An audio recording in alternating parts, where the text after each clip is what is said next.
मुख्यमंत्री पुष्कर सिंह धामी ने शीशमबाड़ा क्षेत्र में स्थापित इंटरनेशनल जीडी गोयना का पब्लिक स्कूल का उद्घाटन किया। इस मौके पर उच्च शिक्षा मंत्री धन सिंह रावत, यमुनोत्री विधायक संजय डोभाल और देहरादून मेयर सुनील उनियाल कामा सहित कई लोग मौजूद रहे। इस दौरान मुख्यमंत्री धामी ने स्कूल प्रबंधन के प्रयासों की सराहना भी की। साथ ही पुष्कर सिंह धामी ने बताया कि प्रदेश सरकार पूरे जोर शोर से चार धाम यात्रा की तैयारियों में जुटी है और इस साल भी रिकॉर्ड संख्या में श्रद्धालु चार धाम यात्रा पर पहुंचेंगे।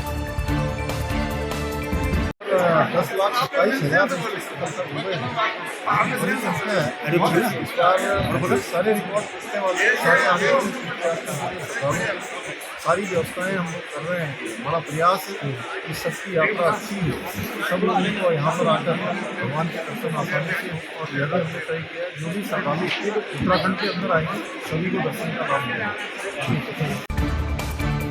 देहरादून में association of mutual fund in India के तत्वाधान में पत्रकार बंधुओं के लिए व्यक्तिगत वित्त प्रबंधन के विषय पर जिला पंचायत सभागार सेमिनार का आयोजन किया गया। इस वेबिनार का उद्घाटन जिला पंचायत अध्यक्ष मधु चौहान और सूचना महानिदेशक बंशीधर तिवारी द्वारा संयुक्त रूप से किया गया। कार्यक्रम के आयोजक सचिव कुंवर राज अस्थाना ने सभी का स्वागत किया और कार्यक्रम के विषय में जानकारी देते हुए बताया कि पत्रकार भाइयों की जीवन शैली में व्यक्तिगत वित्त प्रबंधन लगभग नगण्य है। देहरादून में बीजेपी प्रदेश कार्यालय में बीजेपी का 44वां स्थापना दिवस मनाया गया। साथ ही प्रदेश के लगभग 11,000 पोलिंग बूथों एवं 2,772 शक्ति केंद्रों में प्रधानमंत्री मोदी के वर्चुअल उद्घाटन के साथ मनाया। प्रदेश कार्यालय में आयोजित मुख्य कार्यक्रम में मुख्यमंत्री श्री पुष्कर सिंह धामी एवं प्रदेश अध्यक्ष महेंद्र भट्ट की मौजूदगी में सैकड़ों कार्यकर्ताओं ने पीएम द्वारा जनता का दिल जीतने के लक्ष्य पर आगे बढ़ने का संकल्प लिया। साथ ही इस मौके पर मसूरी में भी बीजेपी ने पूर्व दिवंगत मंडल अध्यक्ष पदाधिकारियों, पूर्व सभासदों, पार्टी के कार्यकर्ताओं को उनके आवास पर जाकर शॉल देकर सम्मानित किया गया और मिष्ठान वितरित करने के साथ ही उनके आवास पर पार्टी का ध्वज फहराया गया। पार्टी के स्थापना दिवस की और हनुमान जयंती की दोनों की सभी को बहुत बधाई देता हूं, बहुत शुभकामनाएं देता हूं। और इस अवसर पर उन सभी महान आत्माओं को, उन सभी महान कार्यकर्ताओं को जिन्होंने अपना तिल जलाकर भारतीय जनता पार्टी जैसे पौधे को लगाया और वो पौधा आज बट वृक्ष का रूप लेकर संपूर्ण भारत की सेवा में लगा हुआ है, संपूर्ण विश्व को कहीं न कहीं प्रकाशमान करने का काम कर रहा है। आदरणीय प्रधानमंत्री जी का आज बहुत ही प्रेरणादायी संबोधन सभी कार्यकर्ताओं के लिए हुआ है। केवल उनके संबोधन में कि भारतीय जनता पार्टी केवल चुनाव तक सीमित नहीं है, चुनाव जीतने तक सीमित नहीं है। हम उत्तराखंड के अंदर भी माननीय प्रधानमंत्री जी के प्रेरक उद्बोधन से प्रेरित होकर जन जन का विश्वास जीतने का काम करेंगे, जन जन का दिल जीतने का काम करेंगे और समाज के अंतिम छोर में खड़े हुए व्यक्ति तक, जो पंडित दीनदयाल जी, पंडित श्यामा प्रसाद मुखर्जी ने इस पार्टी की स्थापना की जब नींव रखी थी, जो विचार उन्होंने रखा था, उस विचार को लेकर सेवा के भाव से सभी के उत्थान का हर संभव, हर क्षण और हर पल प्रयास करेंगे। आज हमारी पार्टी के 44 स्थापना दिवस पर देश के प्रधानमंत्री आदरणीय नरेंद्र भाई मोदी जी द्वारा प्रत्येक देश के बूथ स्तर के कार्यकर्ताओं का मार्गदर्शन किया। हमारे उत्तराखंड में भी हमने सभी जिला केंद्रों पर, मंडल स्थलों पर और बूथ स्तर पर प्रधानमंत्री के उद्बोधन को कार्यकर्ताओं को सुनाने का हमने पूरा कार्यक्रम उसको तय किया था। और मुझे बताते खुशी है, अभी तक की जो जानकारी हमको प्राप्त हुई है, लगभग 90% बूथों पर हमारे कार्यक्रम आज हुए हैं।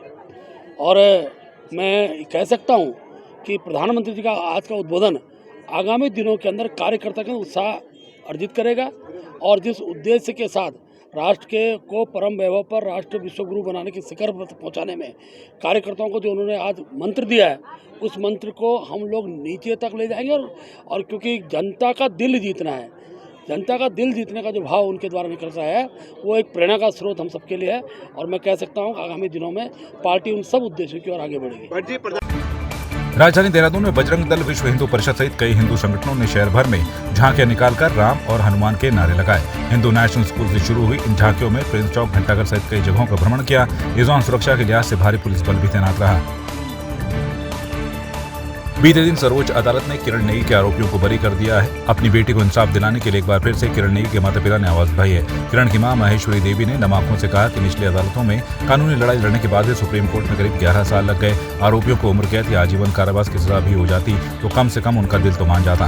किरण नेगी के माता पिता ने 9 अप्रैल को पूरे प्रदेश की जनता को जंतर मंतर आने की अपील की है। साथ ही देहरादून स्थित प्रेस क्लब में प्रेस वार्ता कर मुख्यमंत्री धामी से भी माफी मांगी। किरण नेगी के पिता ने फैसले सुनाने वाले जज पर भी गंभीर आरोप लगाए। सभी भाई बहनों से कि बेटी पढ़ाओ बेटी बचाओ का नारा तो आप लोग सबको मालूम है, लेकिन बेटी को कौन पढ़ा रहा है और बेटी को कौन बचाएगा? बेटी को तो माँ बाप पढ़ा रहे हैं, बेटी को कौन बचाएगा? ये सरकारों से कहो, न्यायालयों से कहो, आपका न्याय ऐसा ही रहेगा तो बेटियों के खिलाफ जिस तरह आपने 7 नवंबर को अपना फैसला सुनाया है, तो बेटी इस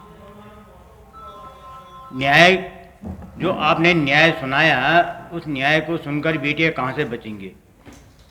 जब आप एक साथ में 3 दरिंदों को, जिनको लोअर कोर्ट और हाई कोर्ट फांसी का ऑर्डर दे चुकी है और उसको सुप्रीम कोर्ट जो है बरी करता है, कारण क्या है?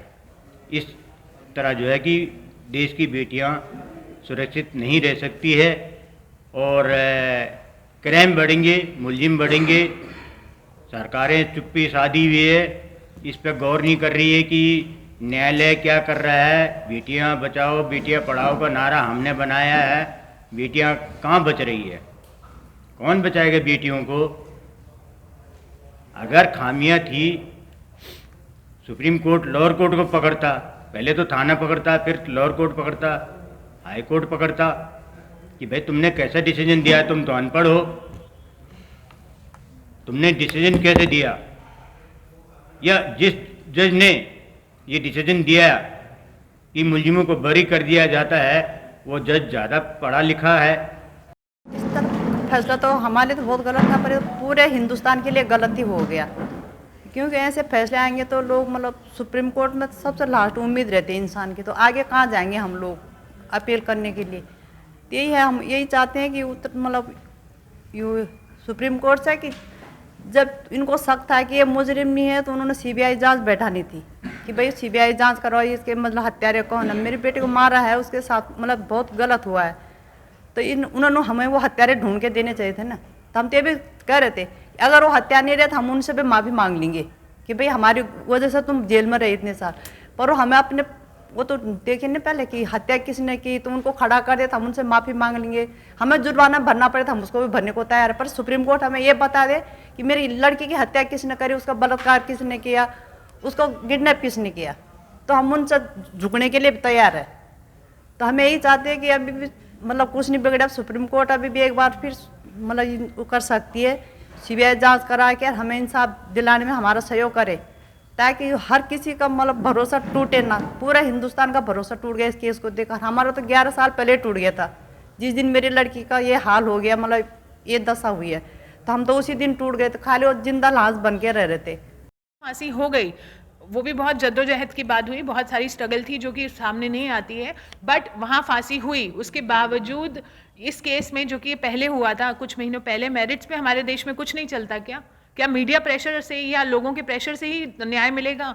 मेरा ये सीधा सीधा सवाल है कि क्यों नहीं इस केस में भी फांसी हुई? उस केस में भी जो थोड़े बहुत लूपहोल्स हर केस में होते हैं वहाँ थे, बट वहाँ फांसी हुई। हम चाहते हैं कि जंतर मंतर पर हम लोग 9 तारीख को सुबह 10 बजे जन सैलाब चाहते हैं। उत्तराखंड से तो ज़रूर चाहते हैं, क्योंकि उत्तराखंड की बेटी थी, देवभूमि की बेटी थी, और इस बेटी के न्याय के लिए जितने ज़्यादा से ज़्यादा लोग, उत्तराखंड के लोग अपना एक दिन का समय लेके संडे को जंतर मंतर पे सुबह 10 बजे आएंगे, तो ये मैसेज दिल्ली में जाएगा कि उत्तराखंड की बेटी के साथ ऐसा हुआ तो उत्तराखंड के लोग चुप नहीं बैठेंगे, वो आपकी ईंट से ईंट बजा देंगे और हमें न्याय चाहिए। ये आपको दिखाना पड़ेगा, उत्तराखंड के लोगों को बताना पड़ेगा। एक तो ये हम कर रहे हैं, आपसे हाथ जोड़ के अपील है कि आप वहाँ ज़रूर आइए, इस माँ बाप की सपोर्ट कीजिए। मैं दिल्ली की बेटी हूँ, पर मैं दिल्ली में रहते हुए भी जुड़ी हूँ, पर मैं चाहती हूँ कि उत्तराखंड के लोग निकल के आएँ। मैं यहाँ आ सकती हूँ, आप भी आ सकते हैं इस परिवार के साथ एक बार जुड़ने। त्यूणी पुल के पास एक बहुमंजिला घर में भीषण आग लग गई। इस दौरान हादसे में 4 बच्चों की जिंदा जलकर मौत हो गई, जबकि कई लोग झुलस गए। कल शाम करीब 5 बजे घर में अचानक आग लग गई। घर में आग की लपटें निकलती देख वहां अफरा तफरी मच गई। बताया जा रहा है कि लोगों की सूचना के बाद फायर ब्रिगेड की गाड़ी मौके पर पहुंची, लेकिन उसमें पानी नहीं होने के कारण तुरंत आग बुझाने का कार्य शुरू नहीं किया जा सका, जिसके चलते आग और विकराल हो गई। इसके बाद वहां लोगों ने हंगामा कर दिया।